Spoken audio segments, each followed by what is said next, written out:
तो जनाब जो टैरिफ की जंग चल रही है, एक trade war kind of thing जो कि स्टार्ट हो रही है, उस पर डिस्कशन कर रहे हैं। क्या ख्याल है उस्मान की? आपको नजर आ रही है? मेरे ख्याल में सुनने में आ रहा है कि जो ट्रम्प चाह रहे हैं कि डॉलर को थोड़ा सा डीवैल्यू करके और तमाम मैन्युफैक्चरिंग और हर चीज़ जो है टैरिफ लगा के, इंपोर्ट्स पे पाबंदी लगा के, तो मैन्युफैक्चरिंग अपने मुल्क में लेके आई जाए, जिससे जॉब क्रिएशन और बहुत सी चीज़ें फ़ायदा इससे इकोनॉमिकली हो सकता है, बट लॉन्गर टर्म में, इतनी जल्दी नहीं। तो क्या ये फैसले ठीक लग रहे हैं? हम्म। काफ़ी जल्दबाजी के लग रहे हैं या क्या सीन है? क्या लगता है आपको? देखिए महमूश, आजकल का बड़ा हॉट टॉपिक है क्योंकि पूरी इकोनॉमी हिल के रह गई है इससे। और जिसको वैसे कहते हैं ना इकोनॉमिक वॉर्स, तो मुझे लगता है कि वो ये वही चीज़ है जो हम पिछले कोविड के बाद से लास्ट एक दो साल से सुन रहे हैं। तो वो मेरे ख्याल में शायद इकोनॉमिक वॉर की यही बात थी।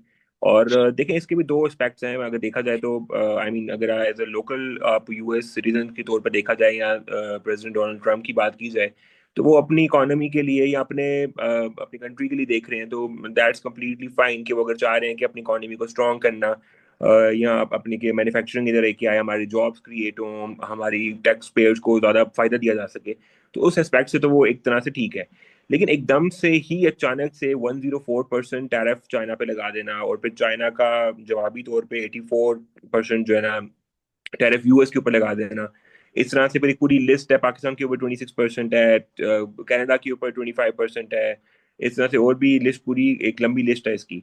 तो ये एकदम से इस तरह से कर देना तो वो पूरी शॉकिंग है बेसिकली। और एकदम से प्राइसेस, आपको पता है 104% का मतलब है 104% आपकी प्राइसेस इंक्रीज होगी। मतलब $100 की चीज आपकी $204 पे पहुंच जाएगी। तो कहने का मकसद है कि ये एक तरह से बहुत ज़्यादा जो है ना प्रॉब्लम क्रिएट हो जाएंगी। और मतलब जो भी लोग ट्रेड कर रहे हैं, और ख़ास तौर पे आप देखा जाए तो यूएस की मार्केट बहुत बड़ी मार्केट है। वो छोटी मार्केट नहीं, आप इससे इनकार नहीं कर सकते हैं। लेकिन आप जैसे आपने बात की कि लॉन्गर टर्म के अंदर अगर वो चाह रहे हैं अपने टैक्स पेयर्स के लिए अच्छा करना, तो दैट्स कम्प्लीटली फाइन। बट अगर हम देखा जाए तो ये डोनाल्ड ट्रम्प साहब की सेकंड टर्म है। और आपको पता है, दो टर्म से ज्यादा यूएस के अंदर प्रेसिडेंट नहीं बनते हैं। लेट सपोज अगर हम बात करते हैं, अभी इनको 3-4 महीने हुए आए हुए, और अगर ये कंटिन्यू करते हैं, और लास्ट ईयर तो इलेक्शन ईयर आपका काउंट होता है, तो इनके पास टर्म आप देखा जाए तो 2-2.5 साल की एक टर्म बचती है जिसपे वो सारा कुछ करते हैं। अब इन्होंने डिसीजन लेने शुरू की हैं, तो देखने वाली बात है कि 2 साल के अंदर वो सारी चीजों को इम्प्लीमेंट कर सकते हैं या नहीं कर सकते हैं। चले सपोजली अगर इनकी पार्टी की गवर्नमेंट नेक्स्ट भी आ जाती है आफ्टर 4 इयर्स, तो फिर नेक्स्ट एक प्रेसिडेंट, नए प्रेसिडेंट होंगे, उनकी सोच नहीं होगी, उनका एक पूरा हल्का दबाव अलग होगा, तो वो पता नहीं चीजों को कंटिन्यू करते हैं या नहीं करते हैं। तो एक ये बड़ी डिबेटेबल चीज है। और लेकिन ये है कि एकदम से जो इम्प्लीमेंट होना, शायद अगर वो इसको थोड़ा ग्रेजुअली करते, या मतलब कुछ चीजों पे करते हैं अभी फिलहाल के तौर के ऊपर, और वहां पे अपनी उसको मैन्युफैक्चरिंग को एनहांस करते हैं या अपनी इंडस्ट्री को बूस्ट करने के लिए उनको इंसेंटिव्स देते, और उसके बाद फिर आहिस्ता आहिस्ता ग्रेजुअली चीजों को इंक्रीज करते, तो मेरे ख्याल में शायद एकदम से इम्पैक्ट ना आता। जैसे कि आपने भी देखा होगा कि हम्म। 2 दिन पहले सऊदी मार्केट जो है, जो आपकी स्टॉक मार्केट है, वो कोविड के बाद अब 6.7% जो है ना डिक्रीज आया उसमें। दो कल या परसों की पाकिस्तान स्टॉक एक्सचेंज की भी यही हाल थी कि 8,000 पॉइंट्स गिर गई थी। तो मतलब पूरी दुनिया हिल के रह गई है इस चीज के ऊपर से, क्योंकि आपको पता है मेजर दो प्लेयर्स ही आपको पता है, एक सुपर पावर और एक चाइना को भी आपको एक मतलब साइलेंट सुपर पावर ही कहा जाता है। और वो लोग सुई से लेकर जहाज तक हम्म। चीजें मैन्युफैक्चर करते हैं। और बाय लास्ट 2 डिकेड्स के अंदर तकरीबन पूरी दुनिया की इंडस्ट्री वहाँ शिफ्ट हो गई है, कम से कम शिफ्ट नहीं हुई तो उन्होंने अपने अपने एक प्रोडक्शन यूनिट वहाँ लगा ली है। एक सबसे बड़ी इसकी मिसाल एप्पल की है। कि आप एप्पल को देखें कि उन्होंने अपना मैन्युफैक्चरिंग प्लांट वहाँ पे लगा, और इंडोनेशिया में भी है और इंडिया में भी मैन्युफैक्चरिंग हो रही है, लेकिन one of the biggest plants वहाँ पे उनका है। आप कभी अपने एप्पल प्रोडक्ट्स के ऊपर पीछे हम देखें तो लिखा होता है कि design in California and made in China. Because वहाँ पे लेबर सस्ती है, वहाँ पे बिजली सस्ती है, तो उनको कॉस्ट हम्म। बड़ा इफेक्टिव पड़ता है। अब आई थिंक आपने भी बात की होगी, सुनी होगी लोगों से कि लोग पहले यूएस से कोई आ रहे थे, कहते थे हमारे लिए एक आईफोन वहां से ले आना, सस्ता पड़ता है। तो ये टैरिफ के बाद तो वो एकदम से इंक्रीज हो जाएगा, और मेरे ख्याल में जो बाकी चाइनीज मॉडल या हांगकांग मॉडल जो स्पेशली बनता है हांगकांग के लिए, वो शायद सस्ता पड़ेगा, तो अब लोग शायद उसकी तरफ जाएंगे मेरे ख्याल में। बिल्कुल। मेरे ख्याल में अब वहां से हमें पाकिस्तान भी कहा जाएगा कि कोई आते हुए लेके आना, या चाइना से होते हुए, क्योंकि यहाँ पे चाइनीज मॉडल आएंगे तो यहाँ पे निस्बतन सस्ते होंगे। तो ऑब्वियसली अब हम उल्टा सीन मुझे लग रहा है, क्योंकि वो जैसा आपने अभी जिक्र किया, इतनी जल्दी चीजें नहीं सॉल्व हो सकती। ऑब्वियसली एक लॉन्ग टर्म उन्होंने पॉलिसी लेके अगर वो चलना चाह रहे हैं तो इसमें भी कोई हर्ज नहीं है। कुछ उनकी कैलकुलेशंस होंगी इसके हवाले से। लेकिन बाजी सी लग रही है थोड़ी सी कि एकदम से 100% लगा देना, ये तो एक जंग छेड़ने वाली बात ही होगी ना, जिस तरह आपने जिक्र किया उसका, वॉर का, इकोनॉमिक वॉर का। तो हम ऐसा सुनते आए हैं किताबों में और खबरों में इससे पहले कि ऐसा हो सकता है, उसके कुछ चंद झलकी, लेकिन मैं इन चीज़ थोड़ा सेटल करेंगे क्योंकि इनको थोड़ी सी अभी वो कहते हैं ना, जोश से काम दे रहे हैं, होश से शायद लेंगे ये काम।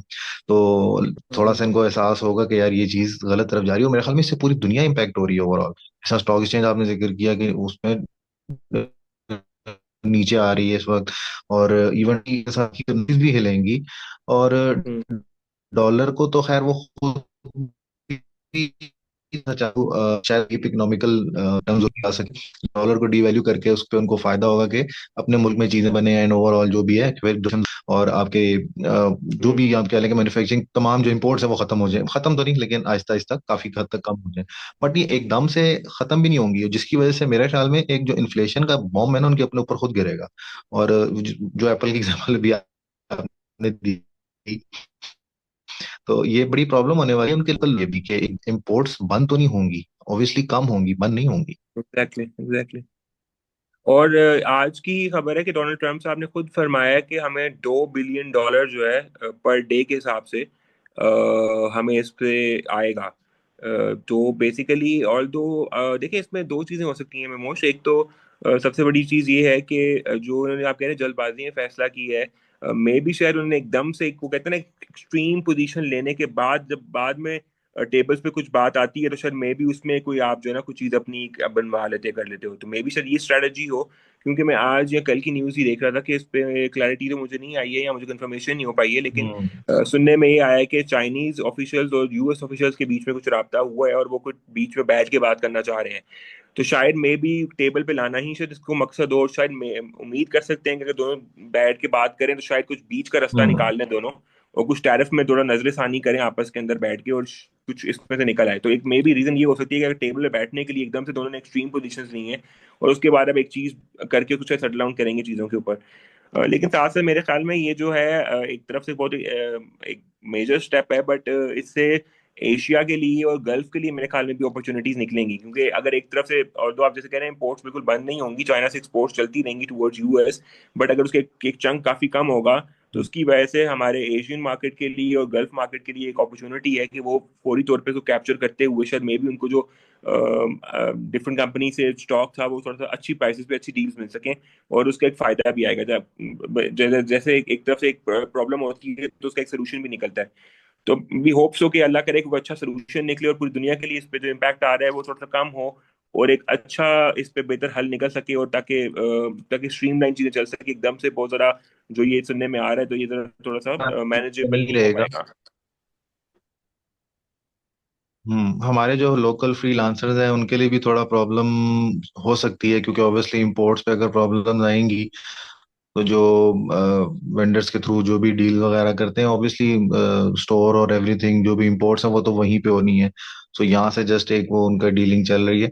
सो उन लोगों के लिए भी इश्यूज आ सकते हैं, और इनफैक्ट आएंगे। तो ऑब्वियसली हमारी इकोनॉमी भी थोड़ी समझे इन्हीं चीज़ों पे बूस्ट हम्म। होती है। तो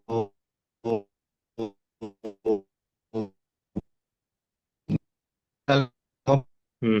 ये करीब नहीं तो हमने अपने जनरल बात की, लेकिन ओवरऑल मुझे लग रहा है कि थोड़ा सा जल्दबाजी के साथ फैसला किया गया है। लेकिन ये आने वाला वक्त ही बताएगा कि क्या उनकी स्ट्रेटजीज हैं, जिस तरह आपने जिक्र किया कि उनको टेबल पे लाना यूजर को हम जैसे, और फिर हम no one superpower to superpower की तरह आ रही है, और एक्सपेक्टेशंस भी हैं इन फ्यूचर, क्या हो, ये वक्त बताएगा। तो मेरे ख्याल में हमने काफी, आपने बल्कि काफी अच्छे तरीके से चीजों को बयान किया है।